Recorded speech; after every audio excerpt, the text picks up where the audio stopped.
مشاهدينا الكرام، خارج حدود الزمان والمكان ما خلفي تماما منطقة اسمها المنطقة الحمراء أو قرية الحمراء، والموضوع الذي جئنا من أجله هو ممنوع من العرض وخط أحمر. ربما أعطيكم تفاصيل كثيرة. بين يوم وليلة أصبحت سميرة البنت الريفية ذات 27 عاما تختلف جملة وتفصيلا عما كانت عليه، فلم تعد تريد الحياة السوداء التي كانت ترتديها، ولم تعد تريد محبس البيت والغرفة. ومن هنا بدأت الحكاية.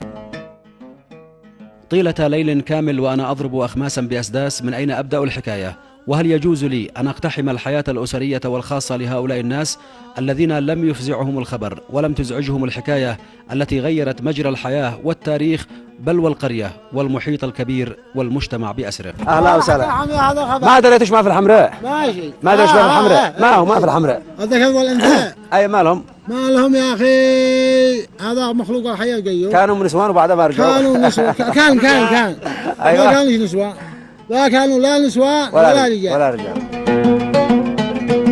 مشاهدينا الكرام، أنا في الحقيقة أخجل أنه أطلعكم على كثير من التفاصيل، لكن سنلتقي مباشرة إلى قرية اسمها الحمراء ونجري. دحين واحد اسمه تامر، مدري عامر، واحد سامر، واحد عامر. ايوه عن التفاصيل كلها. دحين ما شربتونا ولا شيء رحنا. والله لا نسقيهم، لا اسقوهم. حملت معدات العمل، يرافقني عبد الرحمن يجمع كل حكاية في الطريق جمعتنا إلى هذه الأسرة والقرية، تفاصيل أشبه بالخيال مع الناس والمارة والمعاريف. هي سلمي علي يا والد. دحين بنا حس ولا غير 3 ولا 4 ولا كمان. وين الرابعة؟ هذا خلق الحمر راح من خلقني الباري من شو الصاد؟ أنت مبروك من الله. أيوة، وقضى بيعيرني قال أن الثانية الباري ناقصة. من الذي قال لك هكذا؟ ديها. ما هو ليش؟ ما هو ليش قلت أنا يا ولدي خلق من عند الحمر راح. لا إله إلا الله، سبحان الله العظيم. والله أصبح 4 بس. أيوة. هذا عاد أستاذ محمد. أيوة. سمع. دحين أنت داير عن سيرة وماشي. العسير والحمراء. لا. ما بي في الحمراء. ما بي في الحمراء. اصبروا. يربى سامر وعامر. نكف. سامر كان اسمه. أنا السمير سموها سامر وعامر. وعامر ما كان اسمه. كان اسمه غرسة. أسألش بالله، أنت حضرتي في عرسهم موجودين؟ وقد هنا وهي فوق الكرسي. أنا عند الله عندك. يا جنة والفعلة. وكيف القصة؟ وكيف القصة؟ كنا رقدنا في مكان وبعدها قلنا هو رجال ما نقدر قلت عندها. كيف رجال؟ ما قلت رجال، كان عدو مره. كان بحكاية. أيوة. بعدها جت رقد وهم بكرسي هنا يكاها. اسمع.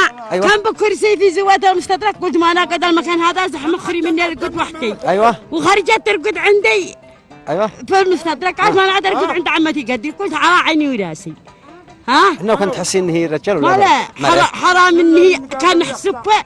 انت داريني بنتي وقفت في الولد بني قنبرة شكاها عند رجلها وبنتي معصبها انك أميرة.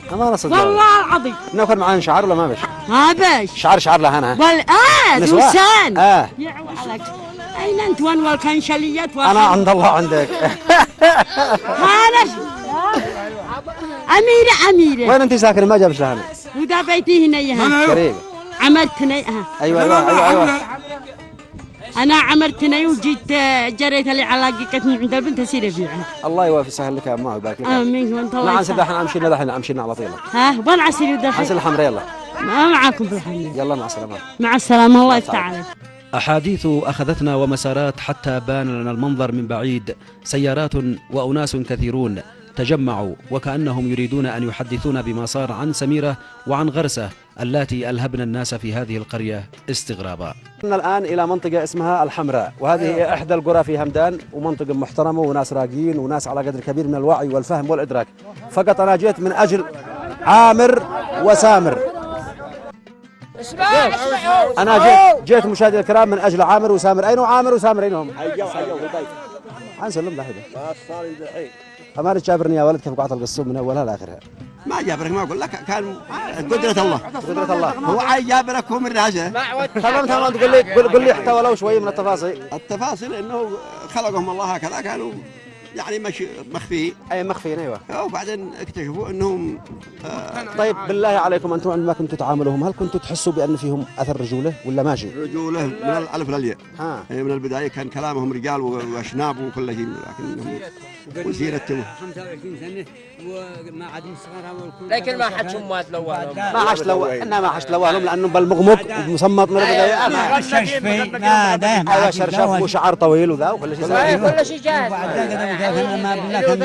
قالوا ابنكم يا ولد انه صار يخطبوا ولا شيء، صار يخطب واحد منهم؟ لا لما خطبه كان يخطبوا، لكن لو حد حكمنا خطبه لا حد حكمنا خطبه لا لكن يزعلوا.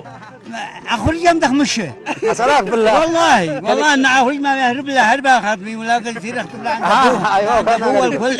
ايوه ما قدرت انا هذا فيهم انهم محسن بالرجول فيهم. ايوه صح انه لهم مشون هم محسن بالرجول حاسنهم.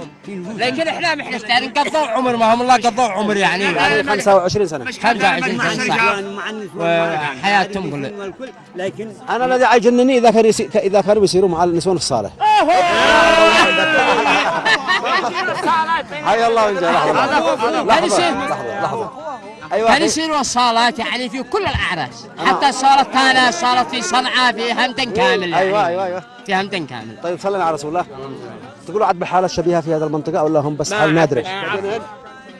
ما عبش واحد بتحاكى رجال. ما عاد اركنوا ما عبش. الله على الله.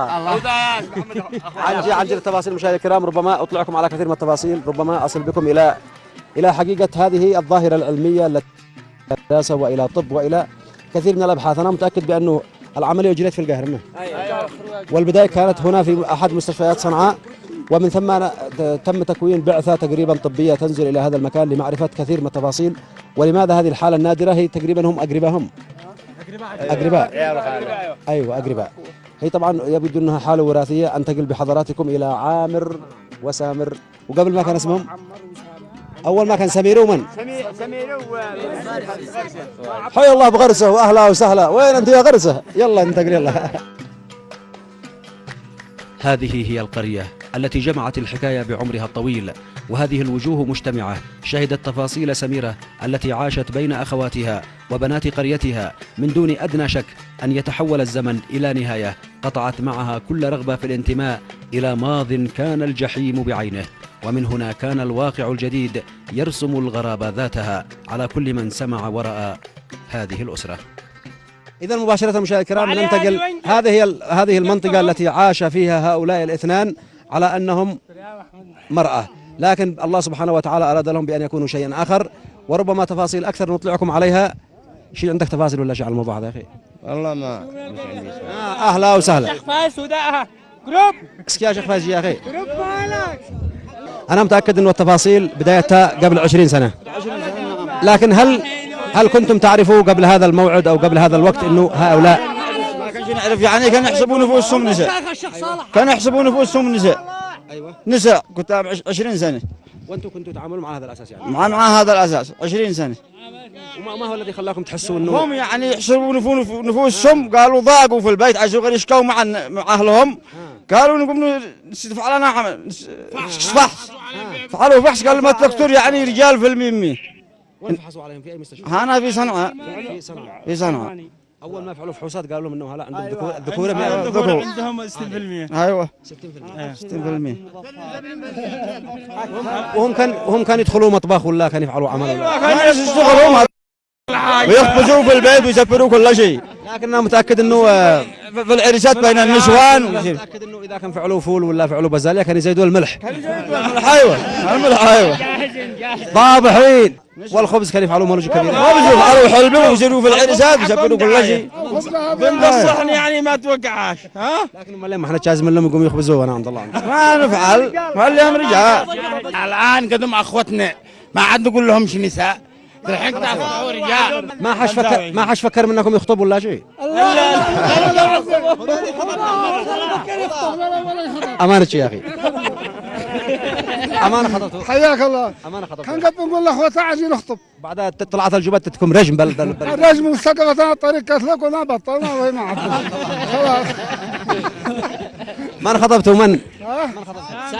سامر سميرة. سمير اي سمير الحين قدوا سامر ما عاد السمير. اهلا وسهلا بكم يا اهل الحمراء فوق العين وفوق الراس. مشاهدينا الكرام، انا الان امام هذا الحشد الكبير، هم جاءوا محترمين لنا ومحترمين للاعلام لدوره في خدمه كل الناس بدون استثناء. اليوم خرجنا ربما في حاله استثنائيه من الحالات. الاخ سامر موجود في هذا المنزل، واخ الكريم هو الذي ذهب به مباشره الى القاهره، وكانت رحله طويله استمرت يمكن شهر ما. شهر. دحمن انت يا اخي انت؟ اخوك الشيخ عبد الكريم صبر. حي الله من عبد الكريم. واهلا وسهلا بك يا اخي. طلبوا منك تسافر معهم ولا سافرت بهم انت ولا كيف؟ بالله طلبوا مننا وسافرنا وقالوا لنا بحالتهم. عرضتهم هنا في مستشفى قالوا لكم 40% منها ولا 60%؟ انا قالوا 40% 50%. يعني انثى و50% الذكر. ما قالوا لنا، قالوا لنا نجاح العمليه هنا كان مستمر. قررنا حاكينا نفوسنا قد القاهره احسن يعني. القاهره احسن من العلشان. ايوه وصرتوا القاهره وكم جلستوا فيها شهر؟ وقمرنا فيها شهر. اول ما ابصرهم الطبيب ما قال لكم هل في بوادر يعني؟ ولا فيهم بوادر، فيهم جميع اوصاف الذكور. ايوه كل المواصفات. كل المواصفات فيهم. وليش تاخرتوا عليهم طيب يا اخي 25 سنه 30 سنه؟ والله هذا يرجع الى اهلهم. طيب انا لو سمحتوا يا اخواني استميح لكم العذر، لو تكرمتوا انتم كلكم فوق العين وفوق الراس، خلوني بس اعمل 10 دقائق مع حوار داخل في البيت جدا مهمه عن حياه سامر، عن حياه سميره قبل، وعن حياه سامر اليوم. لانه كم لما نوصل من القاهره؟ قد له 3 ايام. وبتخزنوا عنده كلكم ما 4 درهم. وعندما توصلوا تقول السلام يا وجي، ما يقول بسلم عليك. اوه بسلم عليك. يلا. جاءت إلينا سميرة من غير انتظار، فهي تقول: لقد سئمت الماضي وها أنا أعيش بينكم، فلماذا ظلمتموني 27 عاما من غير استشارة ولا رؤية ولا بصيرة. وكان هذا هو أول حوار تجريه أول قناة معها بعد عودة الرحلة من مصر التي استغرقت شهرين كاملين وعادت بوجه آخر.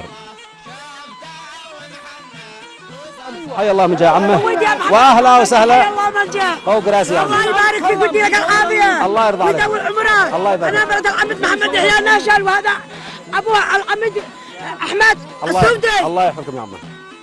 وعمه يحيى السودي، وهذا ابني ابن محمد يحيى العمد محمد يحيى. بعيني وراسي يا عم. احنا عن نتكلم عشان لا قصيريش. احنا شقه. ايوه احنا ندردش معش داخل. ايوه وعن ندخل ندردش مع سامر داخل بعد من الناس ولا كله، وبعدين نخرج. عبد الرحمن يلا.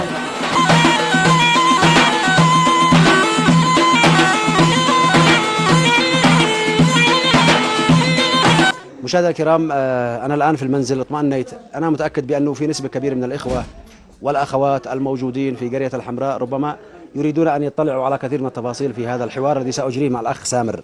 سامر والله أنا ما أدري كيف أبدأ معك وكيف أختم، لكن أنت حدثني بصراحة كيف كنت تعيش أول شيء قبل ما تكون رجل. يعني أنت عشت فترة طويلة، كم 20 سنة أو 25 سنة؟ 27 28 فيها 28 سنة. ايوه. كيف عشت يا سامر؟ كيف كانت ظروفك؟ هل كنت تحس انه انت انسان ثاني غير؟ كان احس ان انا منو انك رجل. ايوه كان احس ان احيانا اصير لا شيء رجل ولا حاجه، اصير جاء اتحاكى معه ولا شيء. ايوه كان عندك جرأة اكثر من ايوه اكثر من اي مرة. ايوه. طيب و27 سنة ما حسيتش بأي مضاعفات بأي شيء بأي شكل بكذا؟ لا كان احس. كنت تحس بأشياء كثيرة. وليش ما كنت تصارح الوالد ولا الوالدة؟ ظروف. يعني ظروف، ما كنت جزم تتكلموا ولا شيء؟ لا فحصنا من مرة ما كان بش وسيلة. طيب كيف لما اجت يعني الآن قبل شهر من الآن ما هو الذي حصل؟ صرت يعني المستشفى ولا كيف؟ عمر معي. ايوه يعني تشجعنا وسرنا. صرت المستشفى. أيوة. ما قالوا لكم المستشفى؟ المستشفى قالوا رجال. كم نسبة الرجولة كم قالوا عندكم يعني؟ نسبتها ما قدمتش لكم نسبة 50% 70% 60%؟ ما قد تحاجش ما تكلموش. طيب وصلتوا القاهرة ما هو اللي حصل في القاهرة؟ على طول عمليات على طول عمليات. طيب يعني فعلنا فحوصات. أيوة. مستشفيات خيرات. ايوه فعلنا فحوصات من مستشفيات خيرات لكن رجعنا لان قال لنا دكتور مصري من هنا. ايوه محمد ابو الوفاء اوصاكم انكم تروحوا القاهرة يعني. مستشفى مع قصر العين. ايوه في قصر العين. ايوه صرنا لهناك وصرنا لعند الدكتور هذا اللي من فرنسا. سطربنا عند الدكتور نبيل الدسوقي اللي بيجي لهنا. ايوه نبيل الدسوقي اللي بيجي هذا خبير انا وصلنا لعندك العمليات على طول. على طول. ايوه دحين انت قادر تتزوج يا سامر؟ الحين ما قال لك الطبيب؟ قال لك قادر؟ ضل على ضل. ايوه يعني مساله وقت يعني. ايوه ما دحين والله ما اسئله بعد اقول لك مر منها انا ضروري هذا. كم ينسون ما.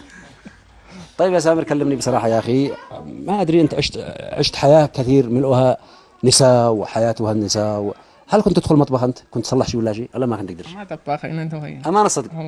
يعني كنت تدخل مطبخ؟ ايوه بس انا مطبخ لاني. امانه صدق والله. طيب والدتك عادي موجوده؟ اي ده اميها. اين والدتك؟ السلام عليكم يا عمه.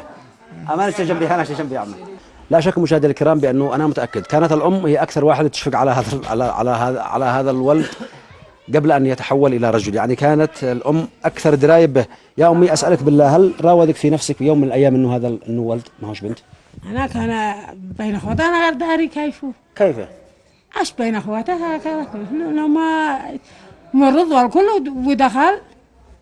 ما مش يا عم عاش بين اخواتها، اقصد هو كانت مرأة امه. كان يسع خواتي. ما كان عندك اي مشكله؟ ولا اي مشكله ولا انا داري. ولا كان تحسين انه في شرق ولا ذا ولا اي حاجه، ما كانش معنا دي 4 ساعة خواتي. من الحين خلقت. انا اقصد ما كان يفعل فول، كان يزيد الملح ولا يزيد الذا ولا كان يزيد التحليه ولا شيء.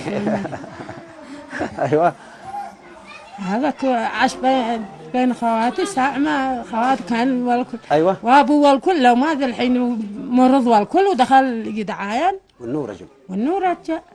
كيف القصه يا عمه؟ ما ادري يا عم. هذا مشيئة الله ما. ما ادري ما. اصبري يا عم ذا حنشا حاسبش انا امام الله سبحانه وتعالى اقول لك انت كنت قاسي عليها ولا كنتيها؟ لا شي كذي شقت علي لا ذا الحين. امانه صدق. ما حد شي خبزت وعجنت وعلفت وحطبت لي كلها ما ذا الحين. ما بش عاجب. خبزت وعجن. ايوه انه كان يصير يحطب وكل. والله ذكاء كم من الحزمه. ما دري انا كان عشنا كذا ما دري انا انه ما كانش عدو غير من ذي الحين احس الوجع. ايوه حيطسك يا عم حجري انا في ذلك حجري فراح. انا ما استرجع. امانه صدق. والله ما قد احتجت قد ذا جهالي. اسكت حجري يسمعونا حجري. ايوه الحين هؤلاء عم بفرحان بالبنت اللي قد رجع ولد. عماته هؤلاء. عماته ايوه. عماته. طيب يا عم اسالك بالله، عندما كنت تسيري عرس ولا شيء كنت بتزم معش؟ يصير.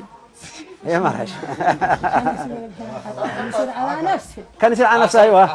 كان يصير على نفسه ما كانش اسوقها له. لا هنا يا عمي ذيك الكاميرا يا عم كان يصير على نفسه. انه كان بعرس خيرات ولا ها؟ حق الله ما عرس. المحل كامل. انا عند الله عندك يا عم. والارض المحلات كلها ما كانت تخليش يحتى ولا صالف في صنعاء ولا كلبي. انا غير داري. ايوه ذا الحين يا عم ذا الحين من عشاء يخبز لك ما رايك؟ من عشاء يخبز لك؟ من والله اذا عطي لمره لازم ما تختاروا لمره باذن الله. اختار هو الكل. طيب ارجع لسامر مشاهدينا الكرام واعطي تفاصيل مهمه عن معاناه ربما 25 27 سنه كانت قاسيه وكانت صعبه. سامر عندما كان يقول لك تدخل المطبخ ما كانش عندك اي مشكله؟ لا مش عادي. عادي ايوه لانه الله سبحانه وتعالى ما خلاه يحس بالذكوره الا في هذا السن يعني. ما هي المشكلات اللي بدت عندك من قبل كم يعني؟ هل كنت تحس بشيء يعني؟ من قبل 10 سنين. من قبل 10 سنين كنت عندما تشوف مرأة تتأثر نفسيا. ايوه. وكنت خجلان من انك تواجههم في البيت تقول لهم أيوه. كنت خجلان، كنت ساكت على مضض. طيب ما هو الرابط بينك انت والشخص الثاني هذا يا اخي في وقت واحد في مسار واحد؟ هذا اسمها عامر. ابن عمتي. ابن عمتك سبحان الله، يعني بينكم صلة قرابة. ايوه. كنتوا تجلسوا مع بعض؟ ايوه. كان احساسكم واحد؟ تمام. كان احساسكم واحد؟ كان تشكيل ولا يشكيلك ولا شيء؟ لا نشكيل بعضاتنا البعض عادي. مش شكوى يعني جلسة مع بعض اقصد مع نجلس لا جمعوا يعني كان احساسكم واحد. ايوه. طيب هذا جواز السفر مشاهدينا الكرام، انا والله ما فتحته ولا داري ما هو، لكن السؤال المهم اللي بيطرح نفسه، هل سافر سامر بجواز سفر لمرأة او لرجل؟ لمرأة. لان انا طلبت انا. ليش طلبت يا اخي؟ يعني انا ما كان قد انا متاكد ثاني. لان في اليمن قالوا في مستشفى قبل 10 سنين في أيوة. الفحص الاول. ايوه. قالوا الاستاذ صالح قزم. ايوه. ان في رحم. لما كان اشك ما كان انا شناوي قلت بس مره قلت في حق الجوازات قالوا ما بلا يفعلوني رجال. قالوا هم رجال الشنب وصورتي ايوه الفندم حق الجوازات ايوه. وهي اول مره تقطع بطاقه يعني؟ اول مره ما دخلت صنعاء خالص؟ لا صنعاء واصلا انا اقصد أيوة ما قطعش لانه ما تحتاج الجواز، ولا البطاقه. البطاقه عاد انا اقطع ما كنت قطعت. ايوه، فقال لك الفندم في الجوازات انه ما تطلع الا رجل لانه شاف الشنب وشاف كذا وشاف كذا. وانت كان عندك احساس عندما قال لك انه في رحم قتلك، قتل اي احساس داخلك؟ اي والله ما قال رحم، وانا كان اشك، كان ادعي الله، ادعي ونصلي والله الحمد لله. لو ما صرت لعند الدكتور فايزه حق ايوه في مستشفى العلوم. ايوه قالت هذا اسمه الرحم هذا كذا ما هو كيس يعني. ايوه قالت ندقه والاستاذ الدكتور محمد ابو الوفاء. ايوه قالوا هذا وهمي يعني. ايوه وهم كذا وهمي. ولا قضى لي 10 سنين مخبي له، قضى لي على الفحص. مخبي الفحص؟ ايوه مخبي. قالوا ندقه هذا ولا هو شيء. قالوا ندقه. انا فعل الفحص، فعلت فحص وراثي عدد عندهم في مستشفى سبلس. ما قد طلع، كانت اتصلت لعند الدكتور محمد. ايوه اسمه الدكتور. قد طلع الفحص كان يقول بعد اسبوعين بعدها صرنا مصر محتاجناش في مصر، احتاج الفحص هذا الوراثي ما استخدمناش خالص، ما استخدمناش الا على الضوء، جرينا وضوينا. ايوه. طيب امان يا سامر، اكثر واحد كان يفهمك في البيت منه يا اخي؟ كان يحسبك؟ يعني هل كان النساء بيحسن بك اكثر او كان اخوانك بيحسوا بك اكثر؟ كلهم شيء واحد. هكذا عبد الله ووليد عليهم محمد والكل. طيب يا اخي ما ادري عبد الله وعلي الحين جيت حكيتها له. ايوه كان انا في حيره هكذا. ايوه عبد الله ووليد ومحمد هؤلاء واحد منهم قال لك قوم صلى عشاء، انت قلت يا اخي ما صلى عشاء، ما قلت له. لا كان يسبر واحيانا عاكس. ايوه قالوا لي انك قلت له يا اخي انا رجال ما صلى عشاء، انا رجال يا اخي. كان شستت حاجه. ما صشت حاجه. للمكان زرجان منه. تعال معك هذا الشيء. لما بغيت تشتغل واسس. ايوه 4 سنين قضيناها من السفر. ايوه ما القاهره صلحوا لها انتم. على كل حال مشاهدينا الكرام، الاسره مجتمعه في هذا المكان، ربما اخوه واخوات، هم ما شاء الله عليهم 8 اخوه. 8 اخوه انتم محمد، 9 اخوه و4 اخوات. وهذا هو الابن اخر واحد. انت السلام عليكم. وينه؟ السلام عليكم. وكانت حق جعله ماشي؟ امانه الصدق ما كان يلطمكش ولا شيء؟ ما كان بش ملاطم ولا شيء. طيب جواز السفر مشاهدينا الكرام، انا تحدثت عن جواز السفر. بالفعل التفاصيل كانت تخفي بداخلها بأنه رجل، لكن عاش عيشة نساء أكثر من 27 سنة، وبالتالي اختلط عليها الحابل بالنابل، ما عادش داري ما هو نفسيا، هل هو يحمل رحم مرأة أم يعني خصوصيات ذكر. قدر الله ما شاء فعل. الأم مسكينة كانت تلاحق يلا واحد بعد واحد 15 عام، ما شاء الله عليش. ووصل الحال إلى هذا الحال. هذا جواز السفر اللي سافر به الأخ. كانت اسمها سميرة والآن اسمها من؟ كانت سميرة احنا الأول أيوة سميرة، والآن تغير إلى سامر، وإن شاء الله كل البيانات والتفاصيل ويقع بطاقة اسمها سامر. وعهد علي مشاهدينا الكرام عندما يتزوج الأخ سامر بأني سأحضر، ويكون عرس كبير إن شاء الله، وعما قريب دحين يشفى إن شاء الله. هي مسألة وقت بالنسبة للعملية. وأنا كنت أتمنى أن الإخوان يدوا لي فرصة أن أنا أتكلم، لكن الإخوة موجودين خارج البيت بالآلاف، خجوا كلهم القرية، وأنا خاجل من سامر إنه أشد أتحاور معه. أنتقل معك يا سامر الآن إلى مكان آخر، إلى الغرفة اللي عشت فيها، نصور بعض التفاصيل، بعض الكذا، كان عندك ميول مرأة ولا ميول ذكر بالنسبة لخصوصيات الإكسسوارات الكذا المكياج كنت مكياج يا سامر؟ الشخصية الكبير، احنا ادخل عند النساء وكل حاجه، ما كان شافت المرأة، ما كان ارتاح. اي ما كنت ارتاح شباب. ايوه لكن لو ما قبل امس يوم ما جينا وهكذا مفتنت الله بين الرجال. مفتنت الله بين الرجال الصراحه. هذا حسيت بامان يعني. ايوه حسيت انه مكانك الطبيعي بين الرجال. ايوه بيجوا يخزنوا عندكم ناس خيرات. الحمد لله المحل كامل من خارجين. انا عند الله عندك. هم بيني وبينك يشتوي بسلوك سميرة كيف كانت وكيف صار عن سامر. ما أنا أقول لك أنا الحين بعضهم بيوصل له عندك ما يلزمش يسلم عليك أنا وأنا ما. أيوة زر ولا يا كذا. الله يرضى عليك. وانت صدقني انك انسان محترم يا سامر. انا كنت اعتقد انك هتخجل او تقول لا ما يمكنش تظهر امام الناس. يا اخي من حقك تظهر للناس. كيف ما خرجنا نفعل هذا وكل حاجه الا نظهر بين كلام صح رجال صح، رجال وتظهر رجال. تظهر للناس وتقول لهم انا رجل. دحين قلدك الله يا سامر، عادك محتفظ بالبلطو محتفظ ضويناها من مصر. قلدك الله.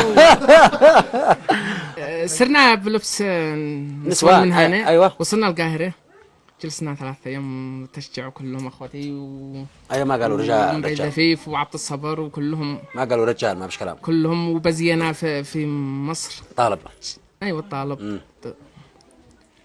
شجعونا وجلسنا يومين وصاروا حلقوا لنا نتكلم على اهل مصر وهكذا نخرج عادي اهل لما. طيب يا سامر يا اخي كان شعرك طويل ولا قصير ولا؟ طويل. انا عند الله عندك والله نوصل. كان طويل لهنا يعني مش على طول لهنا يعني طويل يعني اصغر يا اخي. واسمه ولا حد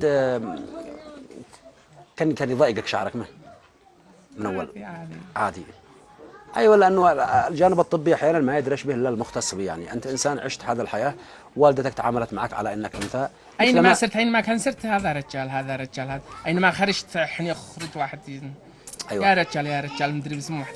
ايوه حتى الجهال يقولوا يا رجال هذا رجال هذا ذا. ايوه لانه بوادر الذكور عندك كانت قويه.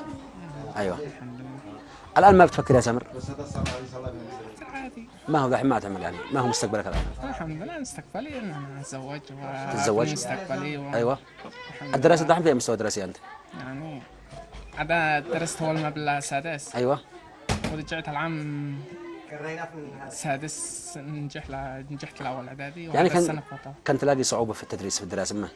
ايوه هو صعب الدراسه صعب. لا مش عن صعب يعني مش عن تفهم يعني كان بتحس انه كان هذا المشكله بتأرقك طول حياتك. كان في حاجه ناقص لك لان انا كان اصير اقرا وانا هكذا بعدها كان ايوه كنت تخجل ايوه كلهم كان يحرجونا قوي لكن قد تشجعنا الصدق الحمد لله. طيب لو تكرمت يا اخي بالنسبه لعلاقتك مع هذا عامر هذا كان علاقتك في المدرسه مع بعض كنتوا تدرسوا مع بعض؟ معه درست ثاني اعدادي نجح ثالث اعدادي. لا ثالث اعدادي كنتوا تتلاقوا في المدرسه؟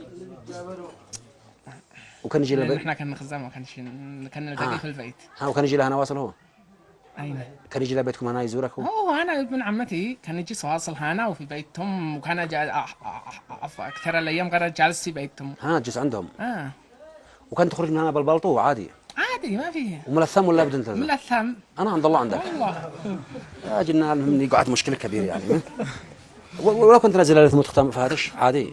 اسبرش عندهم ما في القريه ممنوع. ايوه والطايرين ما قالوا لك بالله عليك وانت انه عدو هو بالبلطو ولا وانت قدك هكذا؟ واحنا لابسين لابطوه؟ ايوه لان احنا انا اخي ايوه صرنا يعني عادي.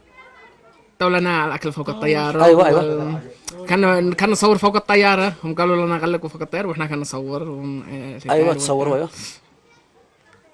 وبعدها افتشنا ونقدت نظيفات. ما قال هذا رجل. ترينا لان كان انا مربي شنبي من البيت. قالوا لي ربي شنبك. بعد بقى عادي ونضحك ونجابر هكذا وهلا كان يشكوا هناك. احنا واثقين في سنه كنا عادي. ايوه المضيفه تخبر الطياره اللي عند الكابتن هذا. ايوه تقول لنا هذا دخل بصوره شكل مراه. سجل جوازه ماشي وصل عندنا قال اين جوازات حكامكم؟ قلنا لا جوازته. ايوه ما خفناش الصدق ولا من اول كنا نخاف احنا ندخل صناعه كنا ايوه ولا حاجه. أيوة. لحقوا بعدنا عند مستشفى صبلس لحقوا نص الحاره هذه خزوتنا. ايوه قصتهم ان انتم لابسين لبس من لكن عادي والله نحن خذينا عادي كأن انت ما تحاكينا ولا تساميني. طيب ما قلت لكن تروبني ما قلت للكابتن عادي على خرجه جابوهم ما بالله واحد يعني جرهم قال انا اعطين بعد نزلوا لما نزلوا كلهم من فوق الطياره وربا قال ليش هذا؟ قلت تعال قل لم اجي انا ما قال نعمل لك فحص ايضا خلى واحد تشوفك. نعم ايوه يعني ربانيه تقريبا واحد من هناك. طيب يا اخي بالسؤال بيحيرني انا وبيحير الاطباء ايضا. يا اخي كيف مرأة وما بش معك ثدي يعني ما كيف؟ هذا اللي ما كنت تركبش في العقل. كيف؟ يعني مرأة وما بش معك صدر يعني ليش؟ انت كنت تحس بهذا الشيء؟ انا كان احس بنفسي. ايوه كنت تسأل نفسك تقول انه كيف يعني؟ كنت تقول انه كيف مرأة وما بش معك ثدي يعني؟ ما بش ثدي معك نهائيا خالص. ثدي رجل عضلات قليلة صغيرة ما بش اي شيء يعني ما بش. طيب ما اقول لك في مصر يشيلوهن ولا يبزوهن ولا ينقصوهن ولا ما يحتاج عمليه للصدر ما بيش. ما بش اي شيء، ما بش اي جرام، ما بش اي اشكاليه. طيب اذا مشاهدينا الكرام نطلعكم على كثير من التفاصيل فقط مع برنامجنا الذي نسلط فيه الكثير من القضايا التي تهم الناس. ومبروك عليك يا امي، دحين جاء رجال جنب الرجال يخدموش ويفعلوا يتوروسهم عليش. ايوه كانوا يتوروسهم علي. ما عاد في نفسك داهنه ولا عاد في نفسي اي حاجه، يجبرني الباري بهم. الله يحفظك يا امي ويبارك لك ويجيب خاطرك. ناصر انت واحد من اللي عانيت ومن الذي شفت ومن الذي عندما قالوا لك جي خزل عند سامر خجلت ولا ماشي؟ خجلت امانه صدق. كيف القصه يا اخي؟ كان تجي له بيتنا ايوه بيتنا ايوه ويسمع واحد وهو داخل يقول هذا رجال من وين رجال؟ من وين رجال دخل؟ ايوه وهي مره وهي ايوه انت دحين جيران هنا جنبهم. وذا بيتنا كان جي سنه تجلس عندهم. انا عند بيت ناصر. قاربكم يعني؟ سابنا ويمي بنات العم. كان مع النسوان بشكل دائم. من ثم خلاص قريه انا واحد كان يجي معي احنا نسير بيت الضفيف احنا نسير واحد طاب احنا نسير. انا عند الله عندك. مره؟ ما خليته بالقريه. مره يعني مره مجاز النسوان. عمات وأخوات وإخوة وأم رسمت على ملامحهم جميعا الاستغراب والدهشة، فهذه هي التي قدحت الماء على رأسها وخبزت وطبخت وسهرت وعاشت بين النساء أكثر من النساء، وحضرت أعراسا وأتراحا وباعت حتى ملابس النساء لسنوات. أصبحت رجلا. يا الله ما هذا القدر، وشكرا لله على كل حال.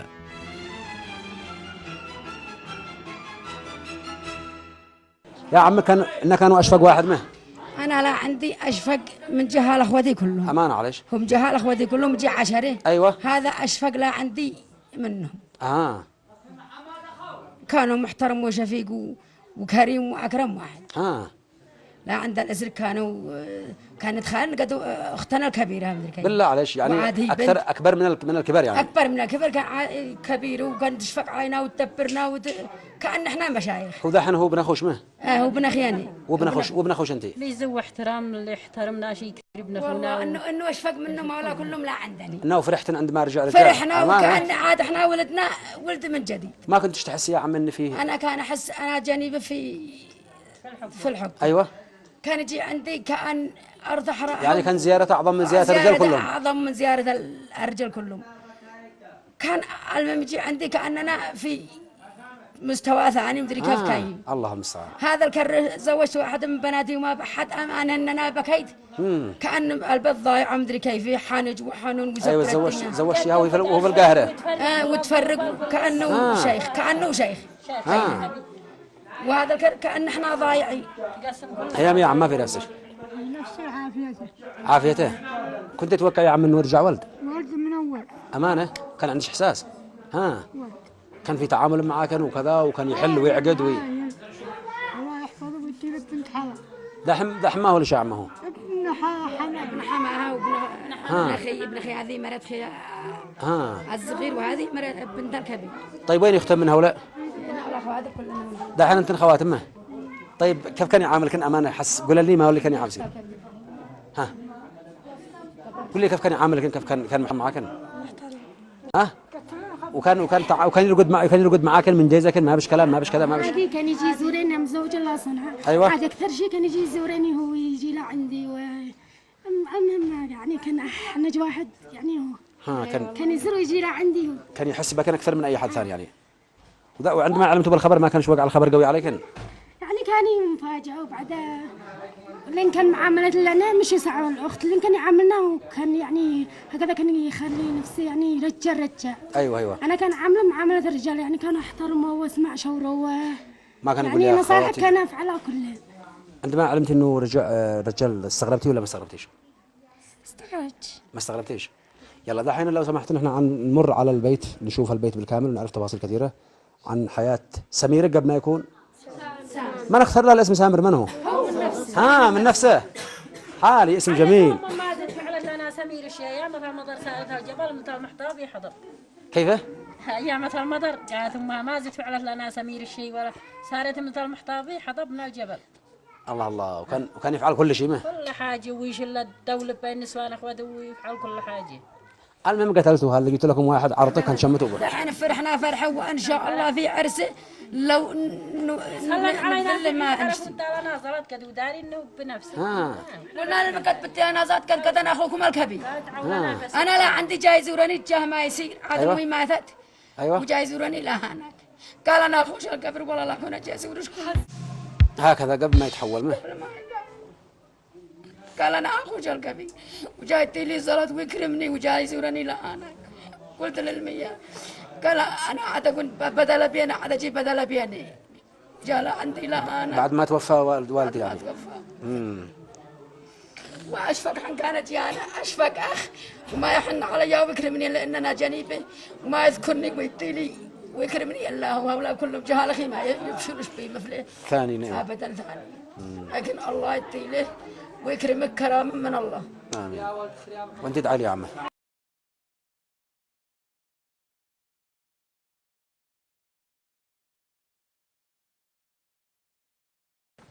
هذا لحظة يا سامر يا أخي لحظة عشان أسألك بعض التفاصيل. هذه غرفتك الخاصة ما بشي هي غرفة متواضعة، كان لك لحالك ولا مع أخواتك؟ كنت لحالك ما كنت تنام إلا لحالك؟ وحدي هكذا يعني وحدي وأخواتك كانوا ينامون لحالهم يعني واحد هو في غرفة وغلق في غرفة هذه غرفتك الخاصة. هذا ما هو يا أخي؟ هذا مكياج أختي. مش شو مكياجك هذا؟ أنا أقصد دحين هذا خلاص. هذا سعادة هنا جينا من السفر وهنا نروح. هذه مفتوح مكاني جاء مفتوح. طاير هنا الآن إذا هذا حكا تبعك من طاير هنا خلاص. ما بيش معك نشيت مكياج عندنا عايبة مكياج العزبة. لا بعد ما تزوج. والله إنك صادق. في صنعاء في أيوة في المدينة أيوة صدقة. هؤلاء البقايا هالبقايا ما بيش فيهن شيء صباح وكذا. المهم إنه أنا وصلتني معلومات بأنه كان سامر حتى عندما كانت سميرة كانت حريصة على القرآن الكريم. كانت حريصة على القرآن الكريم يعني تقرأ القرآن بشكل دائم وبشكل متواصل وهذا هو المصحف الشريف. كان حريص على أن الله سبحانه وتعالى يغير من حال إلى حال لأنه عنده إدراك وعنده إحساس بأنه ما هوش المرأة التي خلق يعني ما هوش المرأة التي جاءت على شكلها وعلى تفاصيلها. وين البلطو وين البا وين علي طوينا مصر وده عنتين خلاص اوكي تمام. هذا مشاهدينا الكرام تفضل يا سامر لي سنة وانت على ما دردش في شوية تفاصيل. ربما تفاصيل مشاهدينا الكرام ربما تفاصيل مهمة جدا. الغرفة حتى الغرفة كانت منزوية تماما عن بقية أخواتي يعني سامر أو سميرة كانت تعيش بمعزل عن كل المنزل. كانت تعيش في هذه الغرفة. وجدنا في الدولاب أنه ما بش كثير من اهتمامات المرأة. البنت دائما تهتم بتفاصيل تهتم برسومات تهتم باكسسوارات ما بش معه ولا شيء يا سامر مع هذا كلنا ما بش ولا حاجة. وشوية كتب ودفاتر ولا باقي حق الدراسة باقي حق الدراسة. طيب هذه صور مشاهدينا الكرام للأخت سميرة عندما كانت سميرة في دار الحجر. صور مختلفة وهو لابس البالطو ولابس البرقع ولابس كل شيء كل التفاصيل المهمة التي كانت توحي أنه أخت. زرتوا دار الحجر. هذه معك صور وحيدة ولا طلعت معك صور؟ معك صور وأنت صغير؟ طبعت الصورة هذه صورتك الصغيرة في صف أول ما؟ طلعت بقيت ثانية نازل والملف حق الدراسة أيوة تمام. أيوة نشينا. أنا مزعج. كيف كنت شقي منه؟ كان اقتل انا والاساتذه. شقي كنت. ايوه اول بنات كان نقتل واصل. ايوه كان يشكوا منك ما كان يشكوا مني كان يقولوا وما كان جيت البيت. انا ما كان الحين كان جيت اشتري جس بين الجهال. كلام صح تشتري تلعب خارج. ايوه وما كنت هذه كنت تقول ما بلا انت بنتي انت جنبي في البيت انت كذا انت كذا انت لا بينها هناك. ايوه هذه صور مشاهدينا الكرام. هذه صور طبعا صور مختلفة للأخت سميرة في دار الحجر وربما أنا أخذ تفاصيلها أكثر بأكثر مع مجريات هذا الحوار. هذا جانب من الصور. وكنت تستحي عندما يقول لك تصور يا سامر لا كان طبيعي؟ عادي صاحبة الناس كان عادي كانت تصور صاحبة أنا كان تصور ماشي ما بيش مكرر لا كان معي صور. ادي الملف حقي يدك في الصورة. الملف الأبيض. الملف الأبيض. صورت عبد الرحمن الصورة هذا؟ شليته خلاص صورنا معلن الآن. الملف. مشاهدينا الكرام هذه صورة للعائلة ربما الوالد رحمه الله توفي. هؤلاء مجموعة من الإخوة 1 2 3 4 5 إخوة وثنتين بنات في ذلك الحين يعني بعدهم جاء 4 يمكن 5 أو 6. أين أنت يا سمير؟ سميرة أين سميرة هنا؟ هذه سميرة. نحت الزنة حقك كانت ثانية زنة مغاوير مش زنة نزوان. ايوه كانت التفاصيل كلها ايوه. كلمني عن حياة الطفولة يا سامر. كان يعجبك أنت مع البنات ولا يعجبك تلعب خارج مع الجهال؟ كان يعجبني ألعب مع الجهال. مع الجهال. وكان في صعوبة يعني في البيت إنهم يفهموك إنه لا ما كنت تضرب الجهال تضرب البنات الصغار؟ كانت لنا والبنات المدرسة. أيوة كنت عصبي. ويجوا يشتكوا. أيوة كانوا في المشاكل أين ننتهي. أيوة دحين الحمد لله الآن. والعشي جنبر في الشارع مشاهدينا الكرام كان طفل شقي جدا لأنه فيها بالفعل بوادر ذكوره من تلك الفترة، لكن المجتمع ريفي والمجتمع أيضا يعني ظروف شوي صعبة، فتأخر الحال على ما هو عليه إلى هذه اللحظة حتى الآن. لما اخوتي بذلهم جفت وتوصلت وكل شيء. أيوة وقسوا قلبك وقالوا لك اخرج. كنت صرت تصلي فجر في الجامع في القاهرة؟ الصدق يوم صلى ما بالله صليت الجمعة لأن عدنا أول ما. أيوة كان أصلي الظهر العصر ما قلت لكن وعدنا جهل العملية. جهل عملية. بعد العملية خرجت على طول؟ ما بعد العملية الصدق لأن احنا جلسنا في الغرفة. الذي أخرجك من الظلمات إلى النور. إلى النور، هكذا قلت. الحمد لله. وسجدت لله محبة وتقديرا وامتنانا. الآن عن سلط الضوء على هذه الحياة الخاصة بالنسبة لك هنا في هذا المكان. أسألك بالله هذا الشنطة حق من يا أخي؟ هذا كان حقي الصدق. الشنطة حقك؟ حتى الشنطة مالك كانت جلفة يعني شنطتك كلها ملامحها ملامح كوماندوز ما هيش ملامح. هذا كنت تختار أنت يا أخي؟ كنت تختار أنت الله كنت تشتري. أنا فرغت اللي كلهن البنات. أنا وعمار. إنه كان معك لدى خيرات؟ أنا جيت تأتون خواتي وعمر والكل. أسألك بالله كنت تدخل سوق الملح تختار الزنة هذه تشتري ولا ماشي؟ كان يختارون؟ يعني أنا كان بتاع اشتري. أسألك بالله. سنة في عدة الحين سنة. باعوا شراء في ملابس النساء. أيوة ملابس النساء. تشتري ملابس النساء وكان يشتري منك لسان القرية. الحمد لله. وكنت تبيع ملابس كل الملابس يعني؟ كل شيء. أنا عند الله عندك. أمانة صدق. أيوة هذه التفاصيل، هذا التريك، هذا الفاين، يعني في رق لكن رقة رجل يعني ما هي رقة مرأة. فأنا عدتك الكاميرا والأخ عبد الرحمن يسلط الضوء. أي حاجة لبس رجالي كانت تعجبني. أيوة كانت تعجبك. أي حاجة. كنت ترمي يا سامر كنت ترمي بالبندق؟ الحمد لله. جربت؟ علمني أبي. وأنت قبل ما تتحول الآن يعني كنت ترمي من أول؟ كنت ترمي من أول؟ علمني أبي الله. كنت صرت تحرز القات ولا ما كان يخلقش؟ ما كان يخلقش. كان أخرج لا سكيت معهم. أحمد الله. أمرخ كرم مرخت مدني مرة مرخت كان أشغب مع بيجي. أحمد الله أنك سلمت من الشقاء ومن الدحس. الحمد لله. لكن نستسلم للذوال كل أيوة لكن في المقابل بالمطبخ ما كان يرحمكش. المطبخ لا كان سبر واصل وأنا بين سبر واصل. كان في عزومة ولا شيء؟ كان يتحمل. كان يصير في المحل أنا يدعوني أجي أطبخ معاهم في الأعراس. العراس ما كان يدعونا. ضروري بس جاكيت. الباطل بس جاكيت. وليالك وذاك رجالي اللي لك حقي. أيوة عسكري صعقة. وذاك يلقوني في صنعاء ويقولوا رجال مدري اسمه يلقوكم. قلت يلقوني لأنه كان أغطي بالخمار. أنا رجال ما بشيء ورقد والله قد ظلمك المجتمع وظلمك الناس. طيب تفاصيل الحياة مهمة مشاهدينا الكرام في المكان هذا. بعدين ننتقل للمطبخ يذكرنا بالمخبز والتفاصيل كلها.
هذا هو المنزل مشاهدينا الكرام. هذه التفاصيل التي عاشت فيها سميرة. أيوة كيف حل وذا البيت جنب البيت. أيوة وبعدها دريت أنا من أبو كيف؟ ما قال ليش ابوه امن قبل ما يموت؟ لا حنساق وليد مصر. ايوه. وبعدها جابرني قال أيوة. ما ساقش، رجع كان يبكي. بعدها الرجال مرض في نفسه ومات. لا مات. مرض في بدي. انه كان ابوه حاسس انه رجال. ايوه. ما كان يقول. قال لي يعني انه كشف علي في مستشفى ليده. ايوه. خلاص وبس وقعد يذكر داري بنفسه انه يعني رجال ابوه. ابو الداري انه رجال. ايوه. ابوه سالم بالجنبي. بالله. ايوه. ساق الواحد من ابوه سالم بالجنبي. حنقسم. ايوه. ايوه. قسم رجال. وتالك الجنبيه الاشكله. وين الجنبيه؟ هذه موجوده؟ ايوه موجوده. انا جيت انا وهم في القسم. هي اسكه حجريه يا عمان. انما عبسي. مشاهدينا الكرام اطلع لكم على كثير من التفاصيل. نصور جانب من البيت، حياه الاسره، حياه الاخت سميره قبل وحياه الاخ سامر الان. الحمد لله المره الثانيه حنجي في العرس، ما عاد مش هنجيش الا في العرس.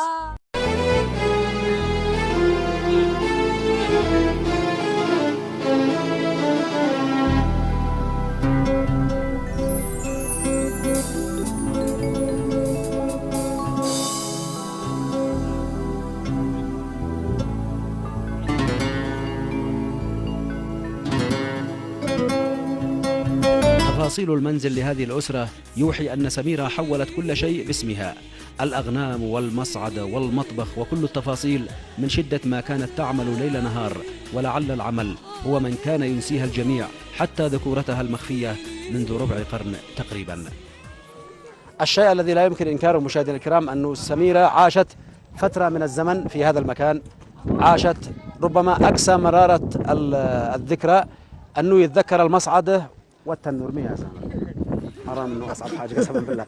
بعدها ضحت دائما مكتوب باسمك يا اخي، دائما سميره، هذا من كثر ما كانوا يشغلوه. طيب ايوه دائما والدك كان قديمه. الحين حنعرف تفاصيل مشاهدينا الكرام ونذكر ببعض التفاصيل كانت في المطبخ في المنزل. ولو سمحتوا خلوني بس انا وسامر يشرح لي بس ما كان يفعل في هذا الموضوع. ما هذا يا سامر؟ ما هذا سامر امان يا اخي؟ هذا المصعد ما التنور هذا ما ايوه يذكرك الزغط هذا بشيء. ها؟ ما كان تقدرش تسنب انا داخل. ايوه وكنت تقوم بعد الفجر تخوز.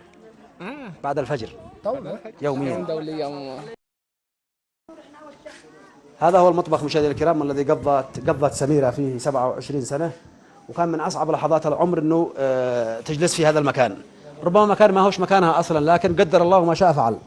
اليوم ما أدري نحن معزومين أو ما احناش معزومين. احنا معزومين اليوم. اليوم ما دخلش المطبخ ولا قبل أسبوع ولا قبل 10 أيام ولا قبل شهر. خلاص ما خلاص يا سامر.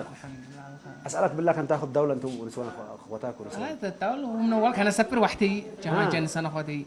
دحين مقسومين كان اسفر وحدي. دحين مقسومين. ايوه مقسومين. صلح لحالك. والباقيين هذا المطبخ حقكم؟ الحمد لله حقنا هذا المطبخ. لكن الى الجحيم ماذا الحين؟ الى الجحيم. الى الجحيم. عمرهم لا زد كلوا وعمرهم لا زد خبزوا. يخبزوا ولا لا زد عمرهم لا زد اكلوا. خلاص. مشاهدينا الكرام هذه تفاصيل مهمه ربما اطلعكم عليها في مطبخ هذه الاسره التي قضت فيها سميرة أكثر من 25 عام، وهي تقدم رسالة لهذه الأسرة. كانت أكثر حرصا على الأسرة، كانت أكثر التزاما من كل النساء الموجودات في المنزل. واليوم أنتم ونحن وكل الإخوة المشاهدين الكرام معزومون عند هذه الأسرة المتواضعة التي أصرت إلا أن حلفت بالله ألا نغادر إلا بعد أن يكون الغداء.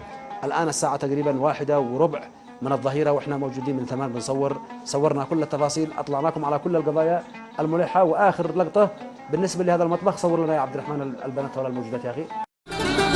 ودندنا لذا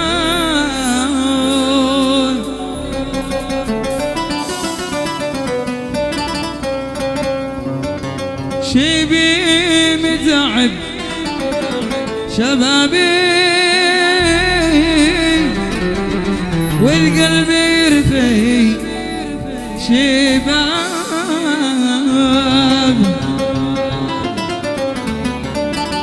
هذا الذي يا صحابي لما حسبنا حساب